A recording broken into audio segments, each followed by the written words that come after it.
We continue counting down the top 12 shows of 2024. Last week we started at 12, finished at 9. This week we're covering shows ranked 8 through number 5. We'll be talking about how to utilize the free nutrients out of your cow, product of USA labeling, a canary in the coal mine when it comes to animal wellness, and a topic that took 2 episodes to cover. Join us on this week's edition of the Working Ranch Radio Show. We're counting them down, the top 12 shows of 2024.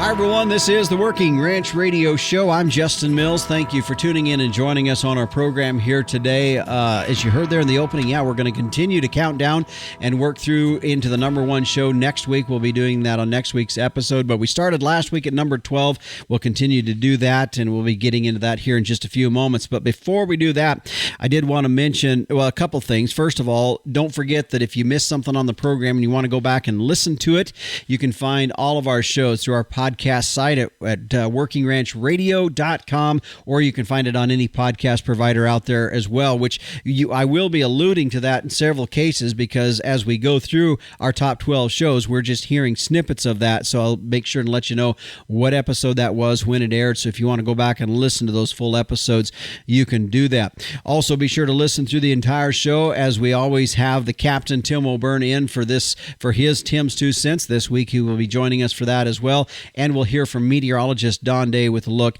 at our long-term weather. Now, I want to let you know, too, that we're continuing to work on upcoming shows for 2025. In fact, kicking off 2025, Wally Olson will be joining us for that. Of course, his knowledge in the sell-by marketing is extensive there, and interested in also talking with him not only about some of those concepts, but in addition to just where we're at with this cattle market and where we're seeing this, and his thoughts in how that all works together with sell-by marketing. So be sure to join us for that very first episode in January of 2025. Well, let's jump into our programs. Actually, before we do that, I want to mention, as we started last week, the top 12 shows. We started with that. I'll just kind of recap that a little bit before we get into our show ranked at number 8 to start off this week's show. But last week we started the 12th show coming in for 2024 was episode 184, Grazing Behavior of Efficient versus Non-Efficient Cattle on Rangeland. That was episode, like I said, 184. Then it was actually episode 185, the one that followed that one, on mRNA vaccines, what you need to know on that. That was the show that came in at number 11. At the number 10 spot was episode 161. What does Kansas have to do with your cattle operation? A great interview there. And also then the show that came in at number 9 was episode 191, The Foundation for Success as a Next-Gen Rancher. A great conversation I had there with Alan Crockett. So that's where we left things off last week. So let's get started into this week. It was episode 190 that aired on Saturday, November 16th, entitled Utilizing the Free Nutrients from the South End of a Northbound Cow. Dr. Bart Lardner out of the University of Saskatchewan joined me as we talked about some of the research that they've been doing on bale grazing, swath grazing, and crop residual grazing. Let's jump into part of that interview right now. And so we've seen producers do all types of permutations and combinations. And so they might put out feed for just a week. They might put out enough bales for maybe a month. We have some folks up here in Manitoba that set up different pods around their operation. So they'll have 20 days of grazing here and 30 days of grazing there. And so they're just extending the grazing season where the cattle are out in the field. Mm-hmm. So we place our bales typically in a grid pattern, depending on how many bales and how long we want to have the cattle out there, and about 15 feet apart. And for us, we're using a portable electric fence. Generally, we're going to use a high tensile perimeter on that, and then we're going to use poly just to allocate that fresh grazing. And we've always suggested 3 to 4 days of new allocation of grazing. And that's just our producers were going to do whatever they do. So they'll go 7 days, they'll go 2 weeks, whatever. But in my mind, if you're going to use bale grazing, you have to have just enough cows. If you have just 5 cows and you give them 3 bales, they have all day to soil, to pick and choose. and bet on that. And so, you're going to have just the right number of cows out there. And in my mind, you probably wouldn't be putting alfalfa hay out there. What generally we see is producers having a lower quality grass hay, or they might even have a barley hay, like a green feed too. But I talked about this last week when I was speaking in Nebraska, is that, just don't use the same type of hay. You might have some really low quality grass hay, poor quality, maybe sitting about 6-7% protein, but you might bring in maybe a couple of better mixed grass legume hay bales, and then have a couple of straw bales too. So I go back to the right number of cows. I really feel that if you got a pod of about 100 plus cows, that's kind of the right number, because if you have too few, they have all day to select and soil and bed. If you have enough, you've got one cow's thinking about taking that bite of hay. Well, guess what? His friends have already consumed it. And so you're just eliminating preference and palatability.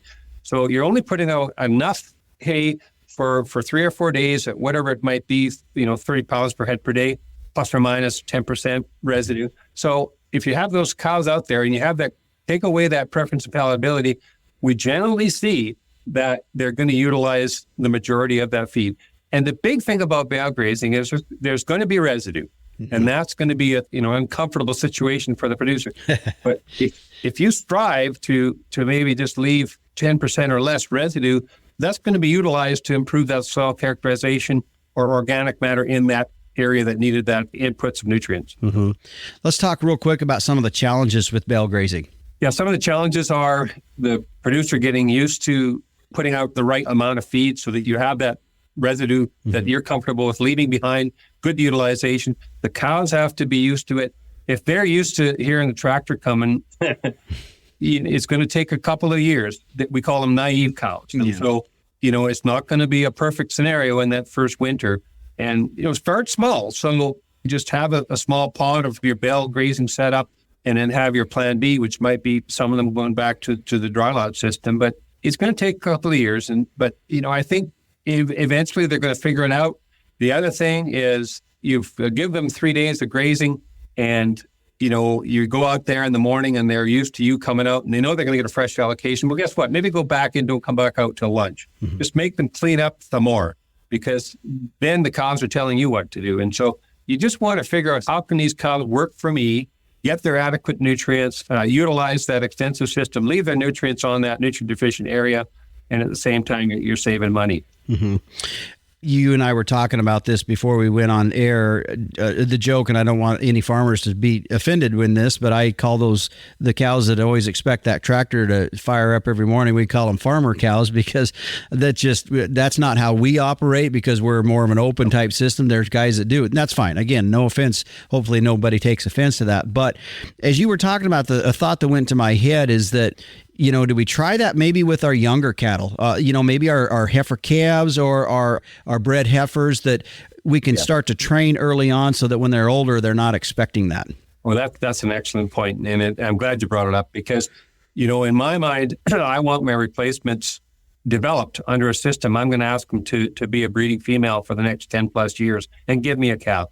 We do talk about feed efficiency in the beef industry. And in my mind, a feed efficient cow is a gestating beef cow that can survive on basal forage, be it a bale graze system or extensive grazing or native rangeland or winter range, and still get pregnant. So she can be the most feed efficient cow in the world. If she didn't get pregnant, she's no use to me, and give me a calf every year. So let's develop our heifers under this system. And we've done that research, Justin, we've done that work. And we found that we actually developed them in that extensive bale graze program, and not at that benchmark of 65% mature body weight pre-breeding, which is a standard benchmark, and everybody has an appreciation for that. But we developed them a little bit lighter, about 55% mature body weight pre-breeding. We didn't see any negative impact on pregnancy or even out to the third calf. And the retention or repeatability in the herd wasn't an issue either. So train them like you want to manage them for their breeding life in your herd. And again, that was just a part of that interview that we had with Dr. Bart Lardner out of the University of Saskatchewan in episode 190, where we were talking, there you heard a lot of the discussion we had in regard to bale grazing, but also we got into later in the show into swath grazing as well as crop residual grazing. A lot of things are very applicable to this time of the year. Go back and listen to episode 190 entitled Utilizing the Free Nutrients from the South End of a Northbound Cow. Well, coming up in the next segment, it is the show that come in at number 7 for the year, and it's also regarding a topic that has been a pretty big issue and a topic since about 1998 in our cattle industry. We'll get into that coming up after the break. This segment today, though, brought to you by Barn Owl. It's what we use here in our ranching operations, ways we can monitor remote locations. Maybe it's a set of fuel pumps that you just want to keep an eye on, or a gate to a remote pasture, another set of corrals, or maybe you don't have your hay yard fence quite as good as you'd like and you want to keep an eye on that as well. But Barn Owl cameras, it's really about a peace of mind and knowing that you can keep an eye on everything. Check it out for yourself. If you go to their website, they've got a lot of great specials going on as we approach this year end. You can build your off-grid camera system today. Go to their website at barnowl.tech. Are you tired of putting the wear and tear on your ranch pickup or your good side-by-side out checking stock tanks or reservoirs? Or maybe it's just keeping an eye on a remote ranch location. When you stop and you think about it and you start to calculate the cost of your time, fuel, and miles on your vehicles, you're going to scare yourself. But there really is a very simple and a reassuring solution, and it's called Barn Owl. Barn Owl off-grid cameras and smart alerts provide you that assurance, and there's no question it is a time and a money saver. From anywhere at any time. No Wi-Fi or power needed. Build your off-grid camera system today at barnowl.tech. Real-time awareness starts here. Always know with Barn Owl. You know, when it comes to Christmas gifts, sometimes it's nice to find those gifts that just keep on giving throughout the year, and a subscription to Working Ranch Magazine is just that. If you want to do that for somebody, you can go to the website at workingranchmag.com. You can start a subscription for it. In fact, I'm looking here in my email box, and I see that the new issue that will be coming out in 2025, that they've just put a wrap on getting that all put together and everything, so we should be expecting that coming out here in the first part of the year. So again, a great gift idea to get somebody would be a subscription to Working Ranch Magazine. Now, before we jump into the show that came in at number 7 for 2024, here's a couple honorable mention shows to think about and maybe go back and listen to as well, especially one here, episode 176, entitled Recommendations on Permanent and Portable Electric Fencing Components. I was talking with Galen Garish from American Grazing Lands on that, a great show that aired back in the end of July of this past year. Go check that one out, episode 176. Also, episode 170, Chasing That Elusive Second Calf. That was in June of this past year. We talked about some of the things of how important it is in getting these cows to breed back as 3-year-olds and how we can get that second calf in there. Go back and take a listen to a couple of those shows. Well, moving on now, here is the show that came in at number 7 for 2024. It aired on April 6th of this past year, episode 162, entitled Product of USA, Changes in Beef Labeling, with Leo McDonald, and it came after the USDA had made some modifications and implemented the truth in labeling. And my first thought was somebody to interview on this was Leo McDonald, who had been a stalwart on this issue since the late 90s when it really came to the forefront. So here's part of that conversation with Leo McDonald that aired back in the end of April, episode 162, entitled Product of USA, Changes in Beef Labeling. From where you started in 1999 to where we're at, what needed to have happened in order for it to get to this point that we see now? Oh, wow. There was a lot of stuff went on, Justin, and a lot of things that surprised me. You know, I mean, when we started this in 1999, it was kind of like, it's like a no-brainer. 99% of the imported products coming into the U.S. are labeled from what country they come from. So we were surprised at the opposition, and maybe that was just our naiveness. I was surprised at the opposition that we got from within our own industry. Of course, that's always your most damaging opposition. But, you know, we just kept working our way through it. And then at the same time, I was really surprised by the different groups and whatnot outside of the cattle industry that really got behind this in the early years, some of these large consumer groups. So some of that was pretty cool. Leo, as we were talking there at break, one of the things that's really interesting about the ruling that come from the USDA regarding product of USA labeling is, as you told me at break, you actually ended up with something more than what you guys had been working on many, many years ago. Yeah, like I'm telling you, isn't it funny how life works if you just stay in there and don't quit, and have some faith, and have good people around you. But this thing actually came out much better as far as labeling than what we had in the Farm Bill in mandatory cool. In mandatory cool, the restaurants didn't have to label, the fast foods didn't have to label, certain stores with below annual incomes didn't have to label. And as we know, a lot of our beef that comes in goes to those areas, right? To restaurants and fast foods and whatnot. So this covers it all, this rule. It covers the whole thing. You are not going to use a USA label or anything that implies USA unless it's born, raised, slaughtered, and processed in the U.S. They actually added another piece to it even. So, that's pretty neat. And that, what we do with that and how we market and promote is up to us. Yeah. So, but just the fact that it made it unlawful for anybody to use is great. Well, and I think that's the thing as I read through this that was interesting to me. There was so much work in the early time of looking at country of origin labeling where it wanted to be a mandatory deal. Well, as we well know, nobody likes anything mandatory. Well, I don't know. There's some guys pushing for mandatory ID. Well, yeah, I should raise our checkoff fees some more. And those particular groups are the ones that often make the claim you said, we don't want mandatory or governments. They're sure pushing for it today, though. Yeah. Well, but anyway, you're right. I mean, you got to be so careful when you're working with the government and I think it's a huge mistake that sometimes to be looking at the government to solve your problems, because most of the time they're going to come up with some stuff that ain't going to work anyway. Yeah. And this country was founded on individualisms and freedoms and a type of capitalism much different than what they promote today. But yeah, I mean, it's always better. It's what America was about: individuals, community, getting something done, not always leaning on the government to solve your problem. So this is good. It's all good. The conversation with EID tagging has to come up in some element of this. What's your thoughts? Well, I mean, it could sure be a part of it. I mean, we use it a lot in all these program cattle that you see through these videos, right? Most all those cattle carry an 840 tag, so they know it came from that specific ranch under that, whether it was a Gap or NHTC or all natural, whatever.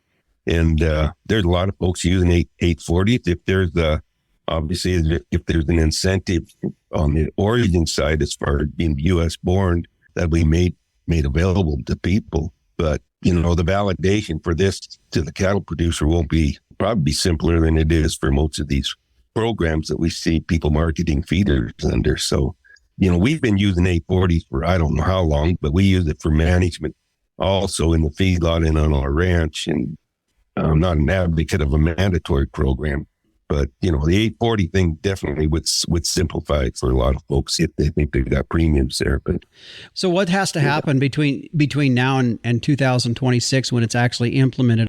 Is there anything this industry is going to have to do or should be doing to get prepared and ready for that? Or is it mainly just given a pretty good leeway for the end user or the packager to make their plans accordingly? Right. Make their plans, give you time to get some of these programs in place that want to promote a U.S. feeder calf, into a slaughter facility or a retail facility. Give them time to get those programs in place, kind of clears the channels. That's what's going on out there. And I'm sure there'll be some discussion on how they validate it or proof of validation. But like I said, most of that's already in place. These people know where these cattle come from. They have to. Part of our food safety system. As you had talked about before, you ended up with something here that was even better than what you'd originally been working on. And I feel we've sure beat this horse quite extensively and really come up with something that seems to be a lot more workable from an industry as a whole. I've always felt like from the rancher side, we say to the packer, you need to track the product, and the packer says back to us, well, you need to track your product. And I feel like we've come to something that's probably about the best of both situations. That's my personal thought. How about you?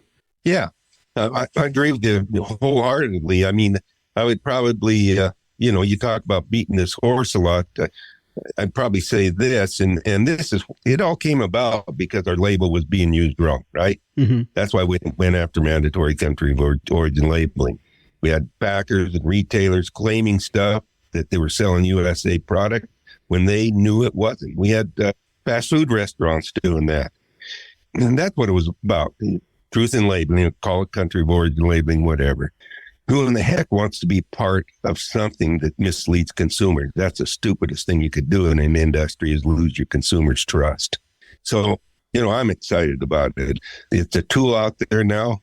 One thing about it, the importers, the retailers, whoever, can't be false labeling beef products that come from other countries produced under different standards with our label anymore. Mm-hmm. Nobody wants the integrity of their label compromised by substandard products that they don't even produce. I mean, that was just insane what was going on. And now we got a very clear, very truthful type label if people want to promote USA product.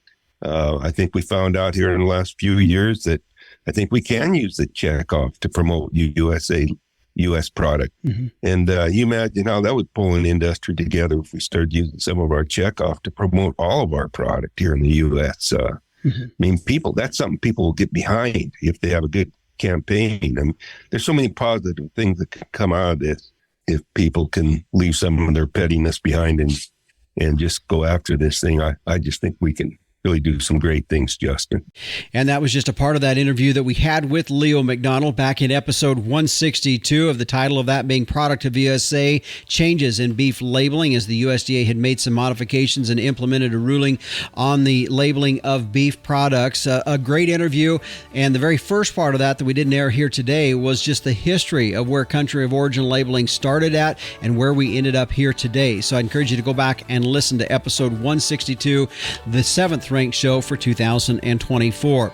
Well, stay with us. After the break, we'll get into the show that came in at number 6. Here's a hint in the title of it. It said, a canary in the coal mine. You want to find out what that means? Stay with us through the next break. This segment today, though, brought to you by Safety Zone Calf Catcher. And here's the captain, Tim O'Byrne, with more. Hey everybody, Tim here. We're fixing to come up on 1 million downloads of our Workin' Ranch radio show podcast, which is really exciting.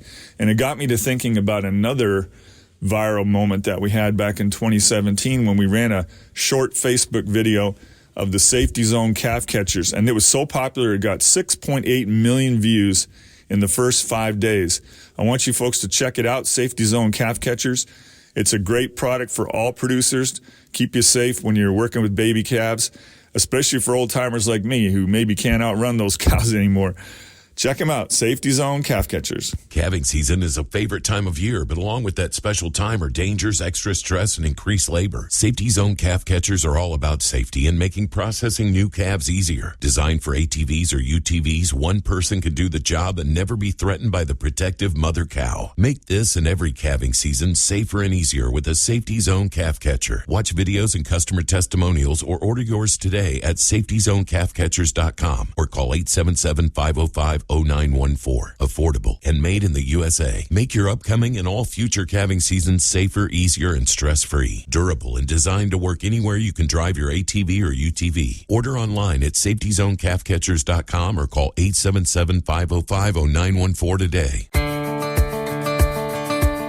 As we continue with the countdown of the top 12 shows of 2024, in that last segment, if you were joining us, we were talking with Leo McDonald about Product of the USA, Changes in Beef Labeling. That was the show that came in at number 7. Now, I do like to highlight some of the programs as well throughout this last year that I'm going to throw in the honorable mention category, and one that will kind of tie a little bit to that, because as we heard there with Leo talking at the very end of that interview about our consumer confidence and knowing what the consumers are wanting. Well, the program I'm going to throw in the honorable mention category was an interview I did back in February of this last year with Lamar Steiger. Do we really know what they want? Now, if you've heard of the other interviews that I've done with Lamar, you know that has a deep knowledge, working knowledge with Walmart and their beef supply that they gather up. And so that was really getting back to what the consumers and Walmart's in-depth studies that they do of understanding their consumer. So that's definitely a program I would throw in the honorable mention category to go back and listen to. And again, that was episode 155. Well, as we continue on now, we're on the show that we're going to throw in the ranking at number 6 for this past year. It was episode 159 that aired in March. It was entitled Lameness, a Canary in the Coal Mine with Dr. Lacey Farmeyer. Lacey's been a guest with us from time to time. She's an owner and vet of the Stillwater Vet Clinic out of South Central Montana and also part of the technical service veterinary team with Valley Vet Supplies. Here's part of that conversation as we jump into that regarding lameness and what can be that canary in the coal mine to other issues that lameness is bringing out. 90% of lameness does occur in the foot, but there is still some of that is due to issues that are above there. So let's say if they have swollen hocks, that could be an indicator that, maybe if they were pushed too hard, another thing that can happen if they get acidotic and they have bacteria circulating in through their blood, because cattle are ruminants, right? And so they are constantly bacteremic, which means they have a small amount of bacteria circulating in their system all the time, which is why they're such masters at making abscesses. So literally anytime they get a bruise, it typically will turn into an abscess because those bacteria kind of have a perfect media to set up shop and proliferate and cause a problem. So what I was getting at, though, is with the joint swelling is sometimes that bacteria that's circulating in the bloodstream, and if it gets to a higher level because of the acidosis, it can get stuck at their growth plates. And so at the growth plate, that's called a physitis when we get an infection at the growth plate. So in these young developing cattle, typically around that 8 to 12 month mark when they're growing rapidly, that's something that can occur. And sometimes it causes lameness and other times they get away with it. And maybe it's just, a transient swelling and will go away, but it could have long-term impacts, on how long they can stay sound and maybe later on down the road, it could cause problems with arthritis or other issues. So that's another thing, I guess, another reason to try not to push them over the edge when it comes to their structural correctness and soundness for long-term success. Mm-hmm. I want to talk one other thing, and it kind of maybe ties another cause of lameness together with nutrition, and that is environment. But specifically, a lot of times people think with lameness, it just gets identified as foot rot. And we're going to talk about that in a bit because it's not always that, as you will tell us. But at the same time, when we talk about nutrition and then you tie some environment into that, let's talk about the mineral. And of course, when we get into there, we look at foot rot, zinc and iodine and those kinds of things that can help fight against some of that. But let's talk about the mineral element part of the nutrition and tying that in with the environment. Yeah, the zinc especially I have found has been important in maintaining that barrier against infectious causes of lameness. And so I do think people need to keep a close eye on mineral consumption, making sure that it's out there in front of them all year round, and especially during times of stress. When they're in areas where it's muddier and damp, I think they're even more predisposed to that bacteria, being able to set up shop if it gets an opportunity. And then, of course, in areas where country is really rough and you've got sharp rocks, and things like that, they're more likely to have abrasions to that interdigital space between the toes. And then that really does allow that fusobacterium to proliferate and cause what we know as foot rot. And foot rot, I'm sure everybody is pretty familiar with that one, but it's more of a symmetric swelling around that coronary band, right where the hair meets the hoof. Mm-hmm. And if it's swollen all the way around and, that lameness has come on pretty rapidly, you can be pretty sure it's fusobacterium and foot rot. And that does thankfully respond to the majority of antibiotics we have approved for livestock. And so, you could use oxytetracycline if you've got, a more valuable animal that you want to hit with a little bigger gun. Some of the macrolides like Draxxin or Zaprevo, those kind of things could do just as well. But when the swelling is not symmetric at that coronary band, when it becomes what we call asymmetric, so maybe it's just the swelling's just really profound around one claw and not the other, that's a good indicator that it is not your run-of-the-mill foot rot, or it's foot rot gone mad, and it's gone to deeper tissues. Yeah. So that's just one of those times where especially if the swelling is asymmetric, it is worth getting them in, pulling up that foot, taking a better look at what's going on, and possibly even getting them to a veterinarian for more advanced treatment options. Because likely if that infection has migrated to the joint, then the antibiotics alone are not going to fix them. You're going to have to do something a little bit more involved to get them over that infection. Mm-hmm. And I know before we went on air, this is one of the things that we were talking, just in general. I feel like as ranchers, if we see something lame out there, in most cases, we just attribute it to foot rot, and we start that treatment. And then if that doesn't work, we do more treatment of the same stuff. And I know as a veterinarian and as a consultant yourself, that's one of the things that's a little bit frustrating from you to see that happening. It is. And I shared that with you. I'm pretty passionate about this topic because cattle are still resilient. And if given the opportunity, the treatment success is usually very high for lameness, especially if it's in the foot. But if we waste valuable time with treatments that are not going to be effective for the issue, then of course our success rate goes down dramatically. And cattle are worth so much money these days that I just feel like we need to do everything we can to keep them in production, right? And make them get to that end goal. And so if, let's say after 48 hours, let's say you thought it was foot rot and you doctored them appropriately, but let's say in 48 hours, they are no better. Let's say they're still toe touching lame. Mm-hmm. It's still really obvious that they're in discomfort. Then I just want to caution people not to just give them another round of antibiotics or just switch to a different antibiotic. In many cases, that's an indicator. If they don't respond within 48 hours and look at least a little better, that's a good indicator that it's something more significant. It's a different issue than just foot rot alone, and it's going to need for you to take a different approach for you to be able to have a successful treatment outcome. And we don't want to waste valuable time, because if we can flush the joint, let's say in the first few days of a joint infection, we can sometimes have pretty good success of getting them over that. But if we wait longer, if we don't get to see those animals until they've been lame for 7 to 10 days, 2 weeks, by that time, there's a lot of damage that's been done that we really just can't undo to the cartilage or to the bone, things of that nature that then make it more of a cull situation. And we just don't want to see it get to that point when, if we had the correct intervention earlier on, we could have more success for you. Yeah. And that leads me then to one of the other causes of lameness, and that is genetics being one of the factors that's a cause of lameness. It absolutely is. I see it, unfortunately, more and more. I see issues with hoof conformation or structural conformation on cattle that lead to some of these problems.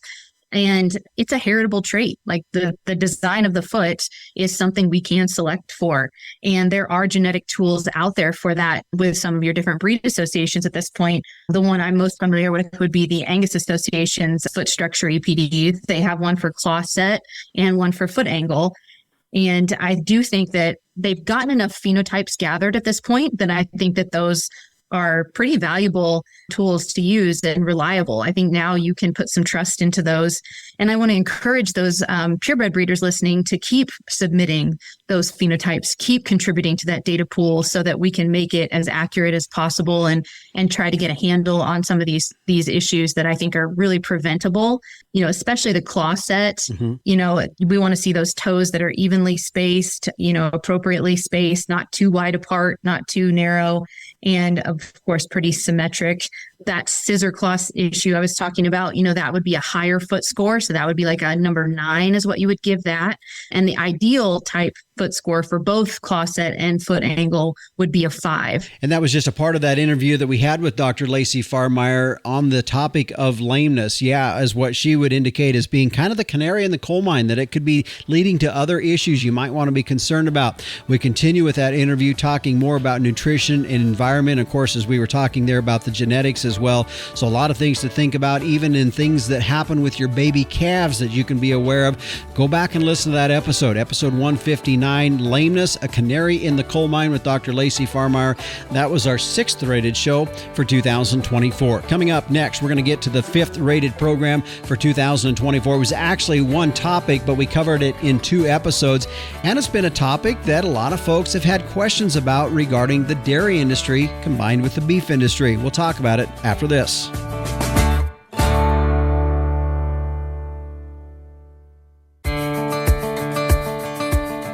Those animals end up in our beef supply. And if you go back to 2013, 2014, somewhere in there, the purebred animals dominate. And the packers came to the realization that that really wasn't the most desired product. But during the drought of that era, they needed that critter.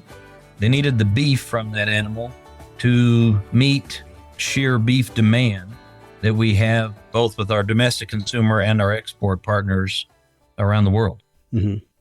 So fast forward to the last few years, packers said, hey, as the beef supply came back, we don't really want that purebred animal anymore. And one packer absolutely said, we're not buying it. We're taking that off of our buy list, and they're sticking strictly to the beef type animal. And a couple other packers did similar, but they weren't quite as vocal as one. And, there's a few reasons that are important to this conversation.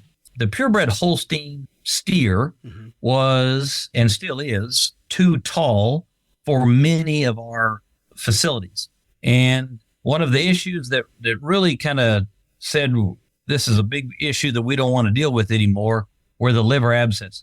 Those cause too many production stops. They cause too many rail outs. And at the end of the day, cattle that had excess liver abscess issues would decrease productivity just by simply lowering the total number of animals that could be processed within a day. Then once you got them out of that, out of the kill floor, you often saw very small triangular ribeyes that were not desirable at the center of a plate. And when you got those animals to fabrication, you had a less than desirable muscle to bone ratio. And so all of those things culminated in many packers not wanting to harvest a purebred dairy type animal anymore. And so the dairy community realized, hey, we need to make a change. And so they reached out into arguably their beef semen suppliers and said, okay, for this percentage of our herd, and in some cases, that might be 80% of the herd, maybe the bottom 80% of a dairy's herd.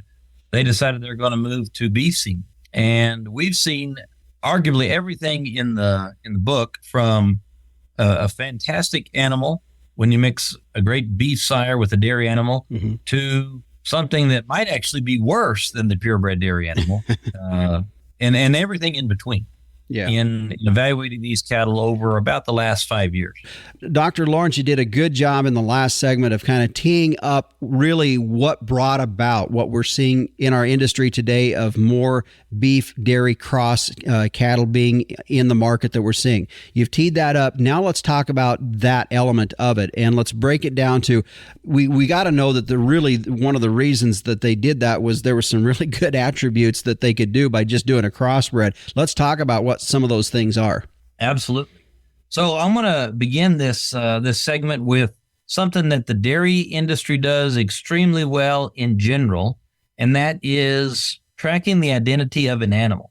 And when that calf is born, it is immediately tagged, and that tag is traceable back to both the sire and the dam of that calf, and obviously the dairy on which it was reared. And so these data points fit extremely well into age and source verified programs when they are available and when we have a consumer that finds value and is willing to pay for that. And that's one of the advantages that in general the dairy industry has above and beyond what the traditional beef calf industry lacks and has failed to do as a whole. So we have a ready-built age and source verified program. Regardless if it's a dairy crossbred or dairy purebred, that system is well built and well implemented by that industry on a daily basis.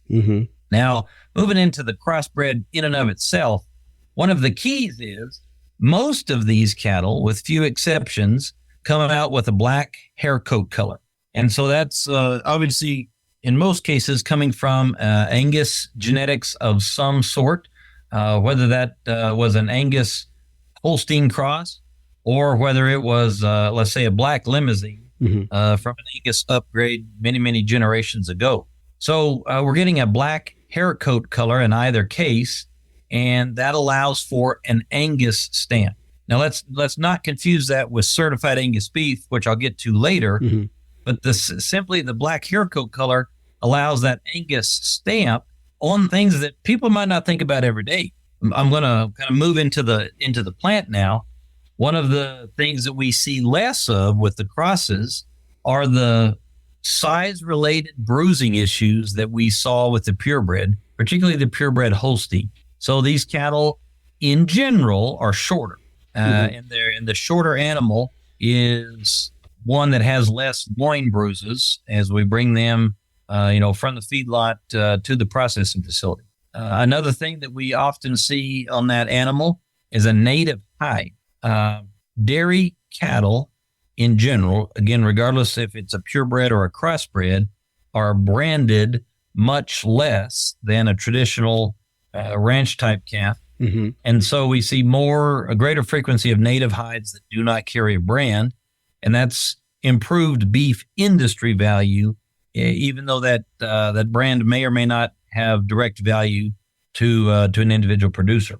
Along the same lines as the shorter animal and less bruises, we have shorter carcasses once those animals are stunned and exsanguinated and in the dressing process.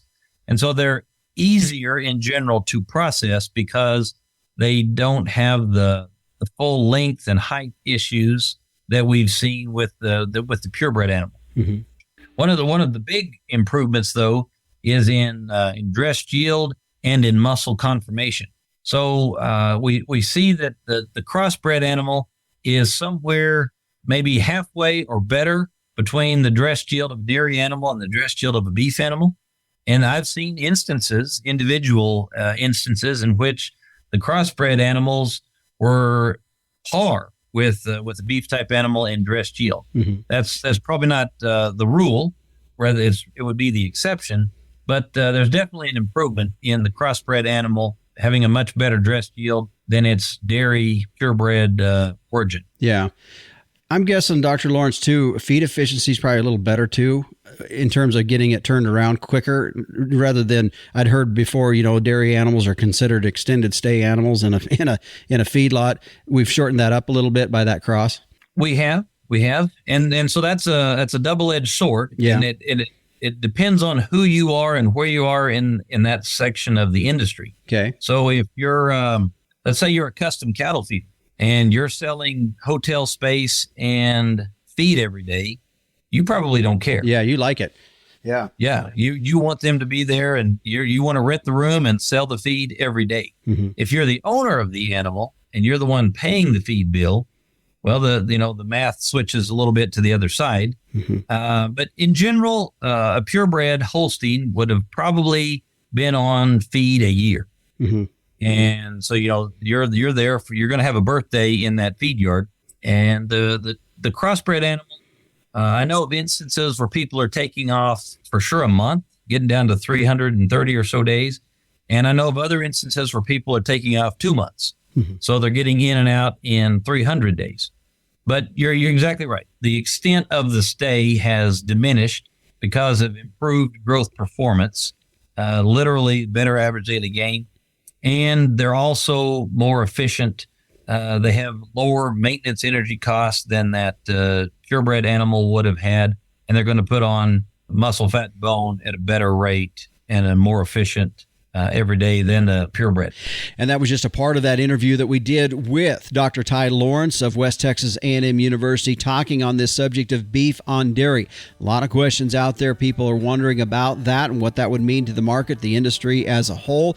We continue talking about that through both episode 151 and 152. As you heard Dr. Lawrence talking mostly about some of the good aspects of it, while we continue to dive a little deeper, getting into the bad and the ugly side of it as well. So go back and listen to those episodes. It was episode 151, episode 152, the shows that came in number 5 for the year of 2024. Well, that's going to wrap things up for this week in terms of counting down the top 12 shows. We'll continue next week, working our way from 4 all the way to the number 1 show of 2024. Stick around. The Captain Tim O'Byrne, editor of Working Ranch Magazine, will be up next with this week's edition of Tim's 2 Cents, and we'll hear from meteorologist Don Day with a look at our long-term weather. Fascinated by our wild weather? Now you can learn, appreciate, and understand the weather in your own backyard with the new Tropo Rain Gauge. Having achieved the highest rating of any product reviewed by the weatherstationexperts.com, the Tropo boasts rugged durability, impeccable accuracy, and precision to the 100th of an inch. Visit measurerain.com to order a Tropo today and use code RAINDAY. That's RAINDAY for free shipping and 10% off. Go to measurerain.com. Hey, Justin. Hey, everybody out there in Working Ranch Radioland. Christmas next week. Can't believe it. That's my favorite time of the year when I was out there working with cows back in the day. Christmas morning, go out there and make sure everything's taken care of. All the cows look good and the horses are pawing and ground and bucking and kicking and the dogs are running around. That's when I truly feel closest to the creators, Christmas morning out there with the critters. Now, Justin, I was noodling around on Podbean on the Working Ranch radio show page. I was looking for something, one of your past episodes, and I know you're doing the 12 most popular episodes of 2024, and I ended up on episode 100 from January 6, 2023, almost 2 years ago, Why Junior Shouldn't Come Back to the Ranch. And I got to tell you, that was a good episode, and there's a lot of good take-homes in that one. Here's what you got for a header on that. Junior, son or daughter, aspires to take over the family ranch. Often it is or becomes a very contentious family issue, first from the point of other siblings, and then later the relationship with mom and dad. So when is the right time for Junior to come back? Or maybe a bigger question is, what are you passing on, a legitimate business or an expensive hobby? Your guest was Dallas Mount CEO and owner of Ranch Management Consultants. And that's a great episode, folks. Go back and listen to that. I've talked to friends and family and, over the years and seen how some of those play out. Some of them can get pretty Western. And some of them are just flat out business, and it makes perfect sense. So check out episode 100. Back to you, Justin, in the booth. And I want you and your family to have the best Christmas and a very happy New Year. And same with you folks out there in Working Ranch Radioland. All right, thanks, Captain. Wishing you and Christine the very best through this holiday season as well. Well, as we turn and take a look at our long-term weather, joining us is meteorologist Don Day. And Don, as we look ahead into this coming week, of course, it is the holiday week, and it sounds like that for old St. Nick flying in across the country, he might be coming in on a little bit warmer weather than he's had for here recently. Yeah, the most recent outbreak of cold that stretched from the Dakotas through Wisconsin and Minnesota and the Great Lakes in New England, putting some snow on the ground in many areas and giving them another chill. Well, just in time for Christmas, there's going to be a Pacific tailwind for Santa. As a really strong jet stream going across the Pacific will push across the lower 48. So what this is going to do Christmas week is bring moderating temperatures to the central and eastern part of the U.S., kind of a break from the cold. There will be weather. It's not that there won't be precipitation chances in this warmer pattern, especially in the Pacific Northwest, parts of the Rockies and Northern Plains. But we will get a break from a lot of the cold that's been in the central and the east, and the west, which has been pretty mild. Won't necessarily get real cold, but we we'll see more mountain snows and a little bit of precipitation on the plains through the Christmas week. Mm-hmm. And you've been talking about, I mean, we've been through this month of December, we've been talking about seeing this shift. And it just seems like every week I talk to you, we just kind of keep seeing those weather moving a little bit further west, or those highs and lows where they're at in the country. And it does indicate that as we continue to go, we're going to see that weather shifting and start to see that winter weather pattern that you talked about more into the Rocky Mountain region and further west. Yeah, what we're waiting for is the redevelopment of high pressure that has been anchored over a lot of Western North America this month, which has led to a lot of the Western U.S. being warmer and drier than normal. We're still expecting, and the modeling is still suggesting this, that there's going to be a realignment of this high pressure pattern. First, we're going to see this milder pattern develop across the U.S. and southern Canada during Christmas week. This readjustment is due to a huge swath of really strong jet stream winds that literally go from the western side of the Pacific, from Japan, all the way into North America. And when you see that, once that jet stream works its way across the U.S. and we see this warm up, that's going to allow a westward shift of the high pressure off the North American continent back out over the water. And what as soon as that happens, that opens the door to cold air masses again. And we're expecting that the high pressure ridge is not going to want to be in the western side of the U.S., but out in the Pacific, which means colder weather for the U.S. again. So we'll call this a late December thaw, but not necessarily the establishment of a new pattern, because it still looks like January and into the February timeframe, especially the areas that got cold in November and December, will see the cold again, but a more westward shift of the cold, a little bit further west, closer to near that Continental Divide area. Okay. So what about how far south? Because, in fact, I was just working on my schedule of activities or of events going on nationwide. Of course, a lot of big stock shows down in Texas take place in the month of January, February, and even out into March.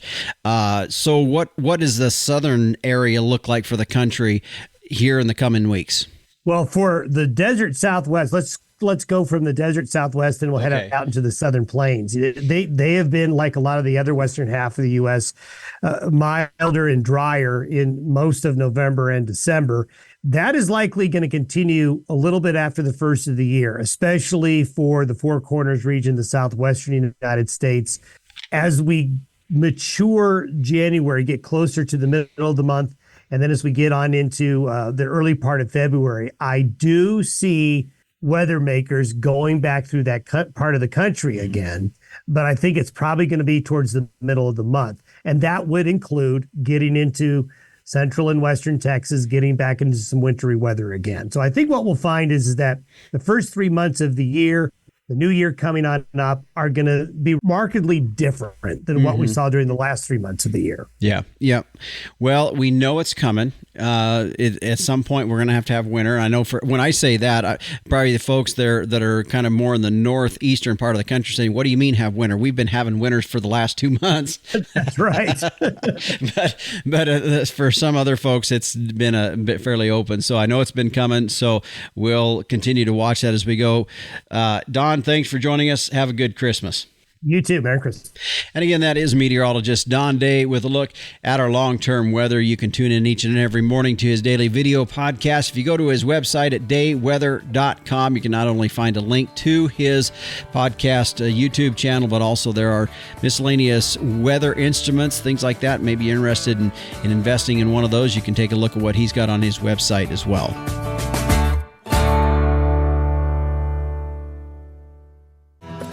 Well, be sure to tune in next week as we'll wrap up our series here, our 3-part series of the top 12 shows of 2024. This week, we were able to finish up with number 5, and we'll do the top 4 next week. So tune in to next week's edition of the Working Ranch Radio Show. I'd said this and mentioned it earlier, but the latest issue of Working Ranch magazine is headed to the print, and you should be seeing that in your mailbox after the first of the year. So be looking for that. And by the way, it's a great gift idea for somebody as well. If you go to the website at workingranchmag.com, gmail.com. You can start maybe your subscription or someone else's subscription as well. Quick thank you to our sponsors of the Working Ranch Radio Show: Barn Owl Cameras, Safety Zone Calf Catcher, Cowpuncher Coffee, Tank Toad, your remote water monitoring system, and Smart Lick supplements. The Working Ranch Radio Show is a production of Working Ranch Magazine, branded #1 by America's Ranchers. If you'd like to get a hold of me, it's pretty simple. Maybe you got an idea for a show or comments or questions. You can send me an email at justin.workingranch@gmail.com. It's also very nice if you listen to this program or any of the shows or episodes, leave us a rating and a review. That's helpful as well. Be sure to tune in next week at this same time, same place, or on your favorite podcast provider. I'm Justin Mills, and until next time, keep your head down and your mind in the middle. So long.